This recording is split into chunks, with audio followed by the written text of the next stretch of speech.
Hoje falaremos a respeito do descobrimento do Brasil. Esse título, Descobrimento do Brasil, ele está cada vez mais caindo em descrédito e a historiografia brasileira até recomenda que não se utilize. No entanto, é muito fácil você encontrar em livros ou determinados cartazes ou publicidade, ainda assim a data marcada como o descobrimento do Brasil. Não é um feriado, mas é uma data para se refletir sobre muitas questões. Por que chamar de descobrimento ou como seria a forma correta de denominar esse período? A gente pode usar algumas palavras como achamento ou ainda algumas questões um pouco mais realistas dentro de um processo historiográfico como a invasão europeia dentro do território brasileiro. Como se deu isso? O que aconteceu? Esse choque de culturas produziu o quê? Perfeito.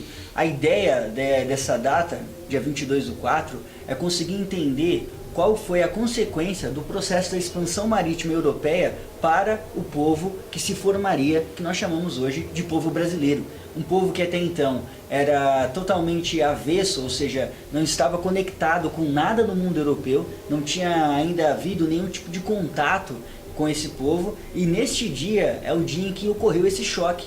Um choque que poderia ser comparado hoje, talvez, a se nós descobríssemos um novo planeta habitado e lá então chegássemos para poder realizar um processo de contato, que infelizmente, na maior parte dos casos, se dá de forma muito depreciativa, se dá de uma forma muito negativa.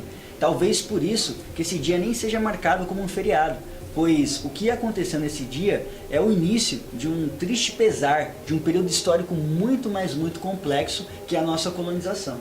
O dia 22 de abril de 1500, o que acontece na verdade é que as embarcações lideradas aí por Pedro Álvares Cabral vinham passando aqui pelo Oceano Atlântico, pela costa do que hoje é o Brasil, na verdade a caminho das Índias, como assim eram chamados, quando o Vasco da Gama, navegador português, consegue atravessar pelo sul da África, pelo Cabo das Tormentas, consegue fazer a travessia da África para conseguir chegar até as Índias e buscar as tão sonhadas especiarias.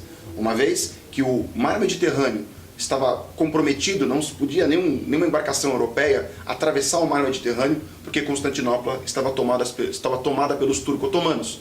Então Portugal teve que encontrar um novo caminho para chegar até as Índias, e Vasco da Gama conseguiu, navegador português.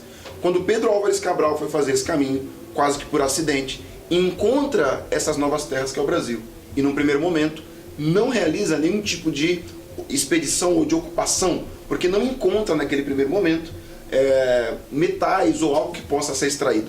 A efetivação do processo de dominação no Brasil se dá a partir de 1530. Até então, nós temos a extração do pau-brasil, esse período conhecido como período pré-colonial. Exatamente. De certa forma, entender esse processo que os portugueses chegaram no primeiro momento aqui e viram com um certo desdém as nossas terras, pois não havia o ouro, que era um dos principais objetivos naquele momento, que o mercantilismo estava em seu auge e o metalismo então era necessário, e não havia também especiarias, ou seja, não havia aqui os verdadeiros povos indígenas, né? Ou seja, os verdadeiros índios que eles estavam buscando para poder comercializar as especiarias. O que sobrou, ou seja, o que havia aqui que poderia ter algum interesse para Portugal, era de fato o pau-brasil, da onde se extrairia a cor vermelha para poder aí alimentar de certa forma o mercado europeu no sentido do setor têxtil ali, que necessitava dessa cor ali para poder fazer a economia girar. Então, esse momento para a história do Brasil é um momento muito complicado, porque os portugueses vão projetar em nossas terras uma espécie de campo de extração de pau-brasil e, de certa forma, através do uso do escambo, vão explorar, vão abusar da nossa população, dos nossos índios.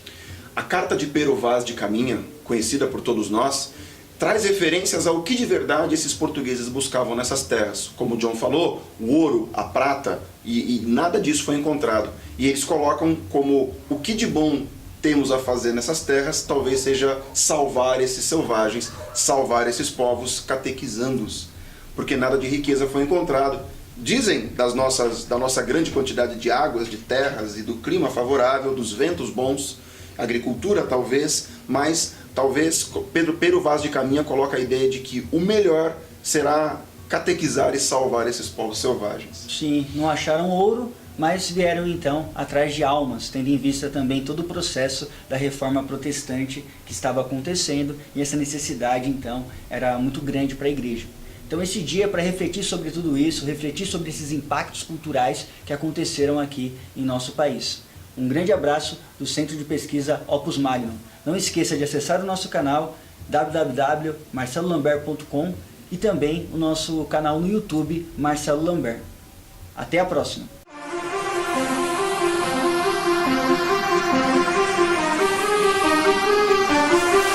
Yeah.